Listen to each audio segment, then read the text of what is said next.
Thank you, Gerald. Gerald's given me a carte blanche to talk about spine and sport. And as most of you know, most of sporting injuries are looked after by the sports medicine doctor. So the patients that I see in relation to sport are the ones that they can't solve, the most difficult problems. So what I thought I might do today is just share a few thoughts about patients that I see quite commonly that present a problem in my practice. But nothing to declare.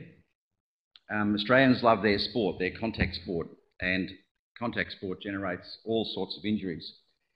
Now, I've broken this talk into two halves, fit to play or safe to play. Now, fit to play basically means, is the patient recovered sufficiently to go back and play?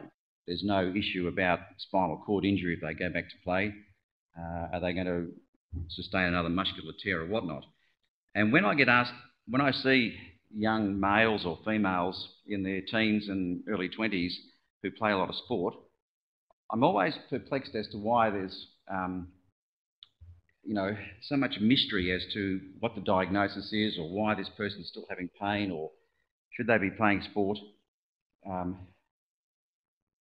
I hear diagnoses like chronic muscular ligamentous injury written down for people that have had 3 or 4 months of sport, and I often think, why is the spine different to other parts of the body? You know, we're all expert at treating muscle tears and hamstring injuries and stress fractures in tibias, and yet when it comes to spine, somehow there's a different set of rules. I don't think there is a different set of rules, and I would advise any of you seeing people with spine injuries, or I should say vertebral column injuries, not spinal cord injuries, you don't have to apply a different set of rules, except for perhaps 2 structures that exist in the spine which do change things a little bit. The first is the disc, and then obviously there are neural structures going right up and down the spine. The safety of further injury to the spinal cord I'll talk about in the second half of my presentation. Discs, they're a bloody nuisance, and they've been very badly designed because they don't heal very well. And they are painful, they can be painful. So just a few thoughts about these things which repeatedly keep coming up in my practice. We all know how a disc looks. It's made up of a nucleus pulposus and some inner and outer layers, the disc annulus. And in young people, the nuclear material is like a semi-set silicon that you buy at Bunnings. And the outer fibres, the annulus, it's made of collagen and it's quite tough. And there's no blood supply in the disc after the age of 7, and there are no nerves inside the disc. But on the outside of the disc, there are a lot of nerves.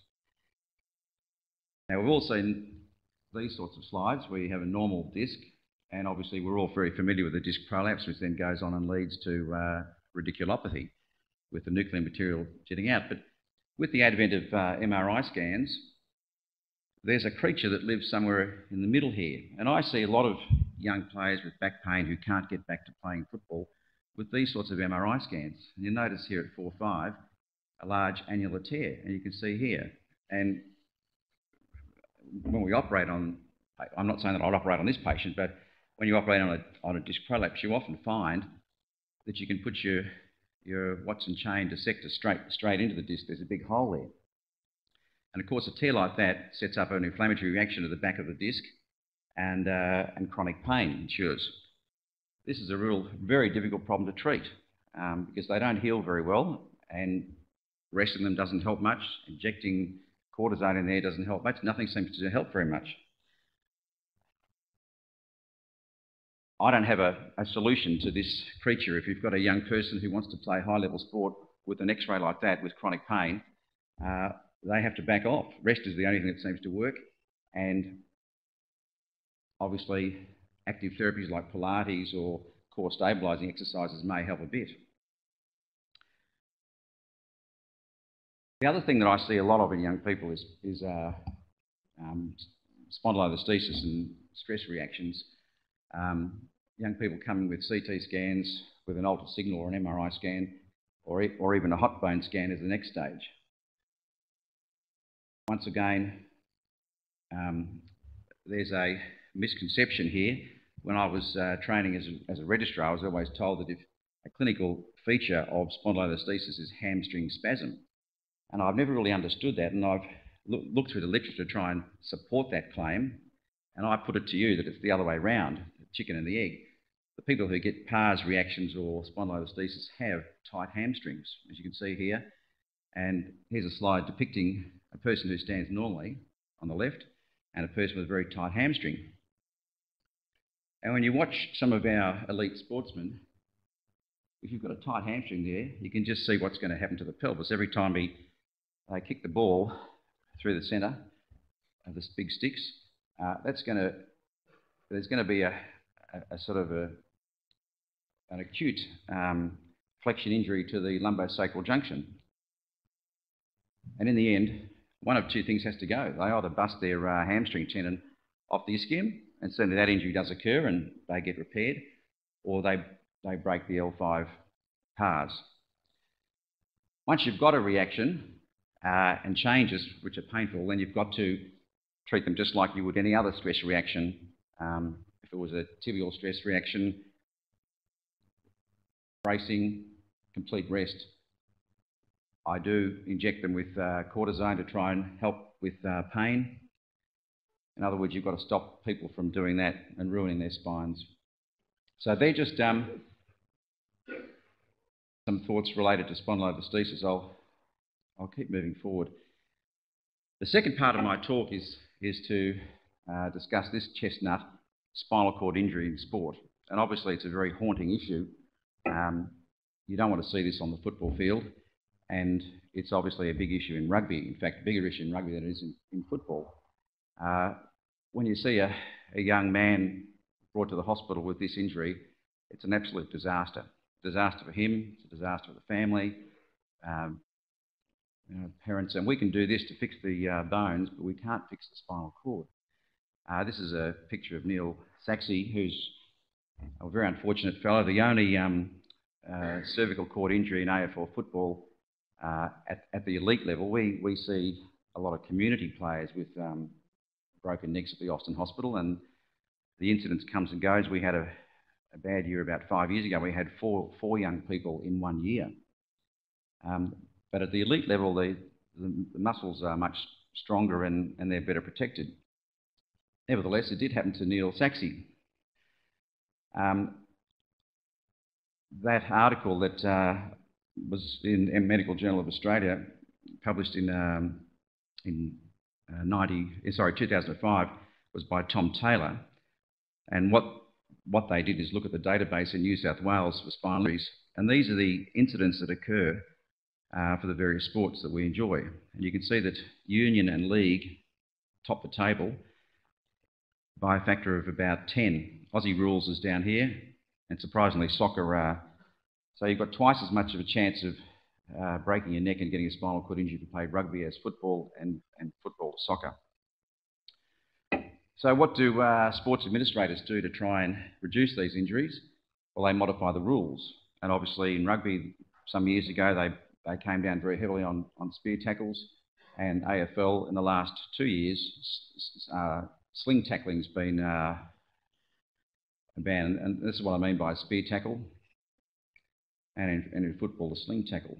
But whenever you have a rule change, I put this up for a bit of a joke, this slide, but whenever there's an action, there's a reaction. And whilst the AFL has been trying to protect the player over the ball, players seem to take advantage of this rule.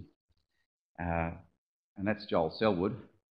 But if you look at Joel Selwood's figures from 2010, he played 19 games. He had 23 free kicks for high tackles out of a season of 43. So he's getting more than 50% of his, or close to 60% of his free kicks from high tackles. So he's doing something different to the other players. And if you look at the players on this list, you've got the regular offenders, Hodge and others. Very hard to get rid of it completely. Now, and as a final, so these are the issues that come up when it comes to the safety of the spinal cord. And I'll just focus here on transient quadriplegia, because that comes up quite a lot. I get asked to see young people with canal stenosis, cervical canal stenosis, and the question is put to me, is it safe for them to go back and play? And most of these people have had an episode of transient quadriparesis. And what that really means is that they've pinched their spinal cord without actually having sustained a fracture or dislocation. In other words, an MRI scan doesn't show any vertebral column injury, but you may see a minor change, some edema of the cord, or some minor cord changes. Fortunately, most of these injuries resolve very quickly. So within a few minutes, the players are back on their feet and off the pitch. They'll describe a burning pain, serious dysesthesia, and then invariably they go on and have an MRI scan. So what we're talking about is this pincer mechanism whereby you have a narrow canal to start with, and hyperextension or flensions generated a transient insult to the cord. Where it becomes very tricky is whether we should let these people go back and play again. Are they at serious risk of a serious spinal cord injury? And this is the framework that's usually considered. In other words, you have to decide whether a player is absolutely no further risk of sustaining such an injury or a serious spinal cord injury, or whether there's some relative contraindication, or whether they're in this last category where there's an absolute contraindication, in which case they should be told quite clearly that they should give up sport. At a professional level, once a doctor says that, that virtually closes off a player's professional football career. So the decisions have to be made correctly, and occasionally they're made incorrectly. There was, most of you remember that John Grant from Western Bulldogs some years ago was told he couldn't play, and the AFL came along and said, we're not going to insure him if he continues playing. And then when other people looked at the x-rays and looked at the whole situation, it was clear that it was, a bad decision. So there are two groups of people which we look to here for advice. Joseph Torg, who's an orthopaedic surgeon, and Robert Cantu. Torg introduced this concept of the Torg ratio or Pavlov, where he looked at plain x-rays and measured the vertebral body width to the canal, and he picked a figure, 0.8. He said if it was less than 0.8, then these people are at greater risk of getting this transient quadriparesis. So he then tested this hypothesis, and in his database looking at professional players, he had no patients that he let to go back and play with a Torg ratio less than 0.8 of having further episodes of serious spinal cord injury. They may have had further episodes of transient quadriparesis, but none of them went on to have serious injury.